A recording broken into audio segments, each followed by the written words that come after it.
गाड़ी खरीदनी है और बजट या एक्सचेंज की टेंशन है तो गजानन ऑटो और तीर्थ फाइनेंस है ना। हम नए और पुराने व्हीकल्स की सेल करते हैं। फाइनेंस या गाड़ी एक्सचेंज सब हम मैनेज करते। Hero, Honda, TVS, Suzuki, Bajaj, Yamaha सभी बाइक्स और स्कूटर्स मिलेंगी। हर तरह के इंश्योरेंस भी यहाँ अवेलेबल है, एक ही रूफ के नीचे। तो अब सोचना क्या, आज ही कॉल या शॉप विजिट करें।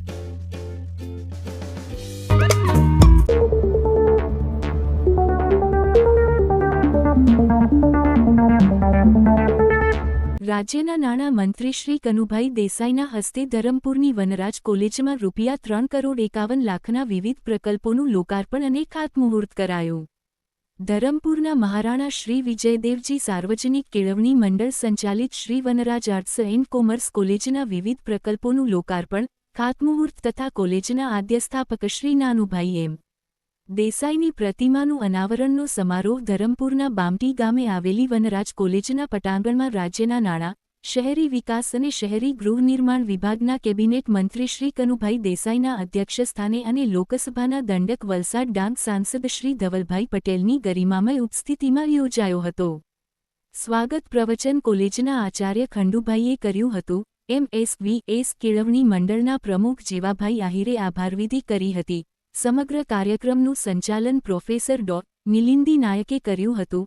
MSVS કેળવણી મંડળના સહમંત્રી મેહુલભાઈ આહિર અને કોલેજના વિદ્યાર્થીઓ, પ્રોફેસરો અને સ્ટાફ મિત્રોએ કાર્યક્રમને સફળ બનાવવા માટે ભારે જહેમત ઉઠાવી હતી. આ પ્રસંગે પ્રધાનમંત્રી ઉચ્ચતર શિક્ષા અભિયાન અંતર્ગત કુલ ₹2,74,49,200ના ખર્ચે કોલેજમાં computer lab, skill enhancement lab, મૂક સ્ટુડિયો અને સ્માર્ટ ક્લાસનું લોકાર્પણ અને ₹75,00,000ના ખર્ચે કોલેજના કેમ્પસમાં નિર્માણ થનાર નવી બિલ્ડિંગનું ખાતમુહૂર્ત કરવામાં આવ્યું હતું.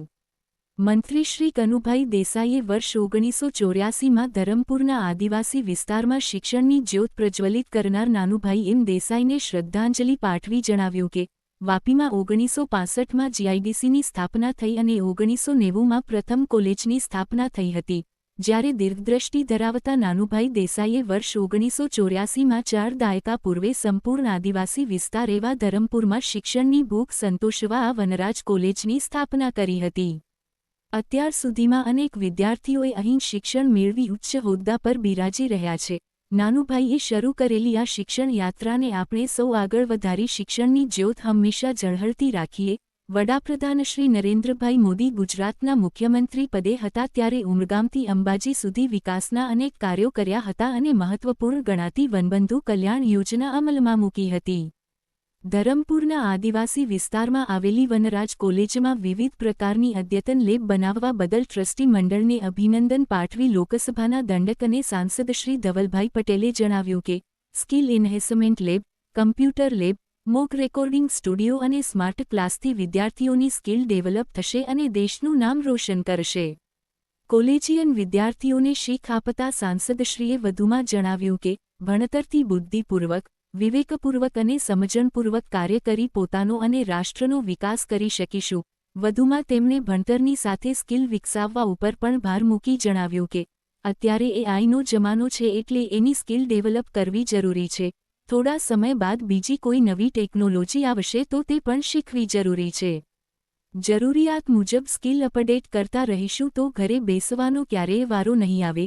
ધરમપુરના ધારાસભ્ય શ્રી અરવિંદભાઈ પટેલે પ્રાસંગિક પ્રવચનમાં આદિવાસી વિસ્તારમાં આ કોલેજ દ્વારા શિક્ષણની જ્યોત પ્રજ્વલિત કરવામાં માટે પોતાનું શ્રેષ્ઠ યોગદાન આપનાર નાનુભાઈ દેસાઈના પ્રશંસનીય કાર્યોને યાદ કરી બિરદાવ્યા હતા. વધુમાં તેમણે આગામી દિવસોમાં હોસ્ટેલના નિર્માણ અંગે પણ વાતો કરી હતી. આ તબક્કે કોલેજના વિદ્યાર્થીઓની શૈક્ષણિક અને શિક્ષણેતર વિશિષ્ટ સિદ્ધિઓનું પણ મહેમાનશ્રીઓ દ્વારા બહુમાન કરાયું હતું. આ પ્રસંગે ધરમપુર તાલુકા પંચાયત પ્રમુખ પિયુષ માહલા, બામટી ગામના સરપંચ વિજય પાનેરિયા, દાતા શ્રી રાકેશકુમાર શાહ, ઉપપ્રમુખ ધનેશ ચૌધરી, નવસારી જિલ્લા પંચાયતના માજી પ્રમુખ ભીખુભાઈ આહિર, ધરમપુર શહેર સંગઠનના પ્રમુખ અમિત ચોરેરા, તાલુકા સંગઠન પ્રમુખ કેતન વાડુ, કોલેજના નિવૃત્ત આચાર્ય યોગેશભાઈ ભટ્ટ, પ્રાંત અધિકારી આર.સી. પટેલ અને મામલતદાર હાર્દિક ધોળિયા સહિત આગેવાનો મોટી સંખ્યામાં ઉપસ્થિત રહ્યા હતા.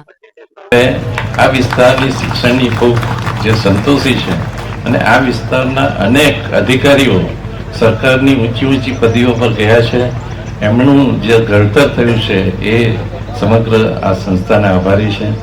ફરીથી આપણા દેશના યશસ્વી વડાપ્રધાન મોદીજી જ્યારે ગુજરાતના મુખ્યમંત્રી હતા ત્યારે એમણે જોયું કે ગુજરાતનું જે બજેટ હોય છે એ બજેટનો હિસ્સો દરેક વિસ્તારના વિકાસ માટે જાય છે.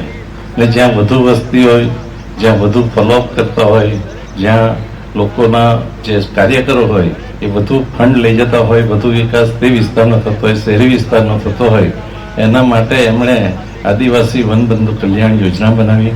અને એ યોજનાથી આજે સંપૂર્ણ આદિવાસી વિસ્તાર જે આબુથી આપણે અંબાજીથી ઉમરગામ સુધી છે એમાં અનેકવિધ વિકાસના કામો થયા છે.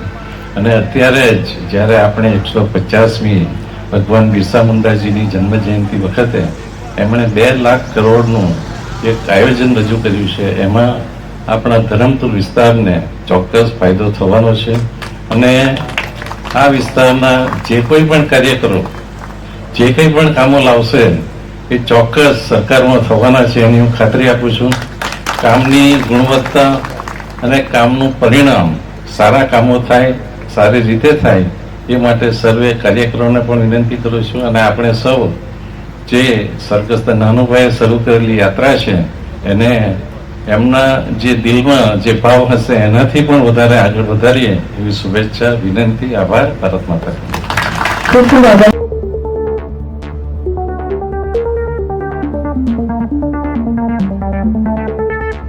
गाड़ी खरीदनी है और बजट या एक्सचेंज की टेंशन है तो गजानन ऑटो और तीर्थ फाइनेंस है ना.